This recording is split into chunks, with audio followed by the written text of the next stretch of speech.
بسم اللہ الرحمن الرحیم نحمده ونصلی علی رسولہ الکریم اما بعد اعوذ باللہ من الشیطان الرجیم بسم اللہ الرحمن الرحیم۔ صدقۃ الفطر سب کی طرف سے دینے کی جو حکمت ہے۔ ایک سوال یہاں پر اور ہوگا، پھر تو صدقہ وہ دے جس پر روزے ہوں، جن پر روزے نہیں وہ کیوں دیں؟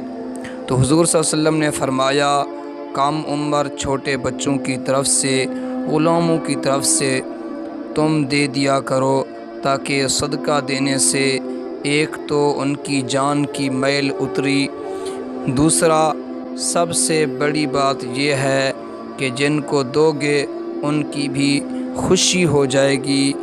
ایک آپ ہیں کہ اپنے لیے کپڑے خریدتے ہیں، اپنے بیٹے کے لیے خریدتے ہیں، اپنی بیوی کے لیے کپڑے خریدتے ہیں۔ آپ کے پڑوس میں ایک اجڑا ہوا گھر ہے، بچے ہیں، ابا نہیں ہے، بچیاں ہیں، ماں نہیں ہے، ماں باپ ہیں لیکن وہ معذور ہیں، پریشان حال ہیں، ان کے پاس کھانے کو لقمہ نہیں ہے۔ آپ کی حالت یہ ہے، اللہ نے آپ کو سب کچھ عطا کر رکھا ہے، پھر بھی آپ ان کا خیال نہیں رکھتے۔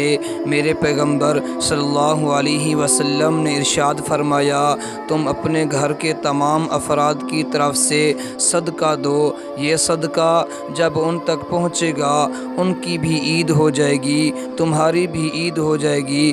بلکہ میں ایک جملہ کھل کر کہتا ہوں، دنیا دارو تمہارے لیے ہر دن عید کا ہے، یہ عید ہوتی ہی غریبوں کے لیے ہے، یہ امیروں کی عید کہاں ہے؟ امیروں، تمہارا بچہ روزانہ پیسوں سے کھیلتا ہے، تو روزانہ پیسے لٹاتا ہے، تیرے بیٹے کی جیب میں ہر وقت نوٹ ہوتے ہیں، آج غریب کی بھی جیب میں پیسے آئیں، عید ان کی بھی ہو جائے، تمہاری نہیں۔ پیغمبر صلی اللہ علیہ وسلم نے عملی طور پر یہ عید رکھی ہی غریبوں کے لیے ہے۔ دعا ہے کہ اللہ تعالی ہمیں غریبوں کے ساتھ ہمدردی کرنے کی توفیق عطا فرمائے اور پورا صدقۃ الفطر ان کو دینے کی توفیق عطا فرمائے۔